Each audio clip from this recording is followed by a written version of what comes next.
நாக்கு மீன் செய்ய தோலை செய்விட்டு துண்டு துண்டா நறுக்கி மஞ்சள் உப்பு போட்டு கலந்து வச்சிருங்க. ஜாரில் 2 பத்த தேங்காய், 2 ஸ்பூன் மிளகாய் தூள், 1 ஸ்பூன் தனியாத்தூள், கொஞ்சமாக கருவேப்பிலையும் கொஞ்சம் சீரகத்தூளும் சேர்த்துக்கோங்க. குழம்பு மிளகாய் தூள் 1 ஸ்பூன் சேர்த்து நல்லா கெட்டியாக அரைச்சிட்டு அப்புறம் தண்ணி ஊற்றி நல்லா பேஸ்ட் மாதிரி அரைச்சிக்கோங்க.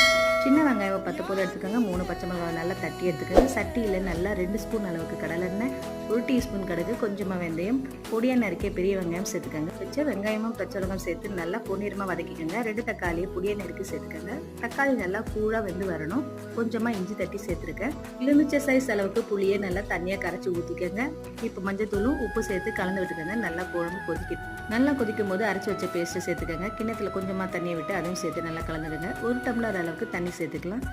கொஞ்சம் உப்பையும் போட்டுட்டு ஃப்ரெஷ்ஷான கருவேப்பிலை போட்டு மூடி போட்டு நல்லா கொதிக்க விடுங்க. குழம்புல நல்லா பச்சை வாசனை போனதுமே எடுத்து வச்சுக்க மீன் துண்டுகளை சேர்த்துக்கலாம். மீனை போட்டுட்டு அடிக்கடி கிளறக்கூடாது. ஒரு தரம் கிளறிட்டு அப்படியே நம்ம மூடி 10 நிமிஷத்தை வெந்துடும். கொத்தமல்லி தூவிட்டு இறக்கிடுங்க. நாக்கு மீன் ரெசிபி ரெடி.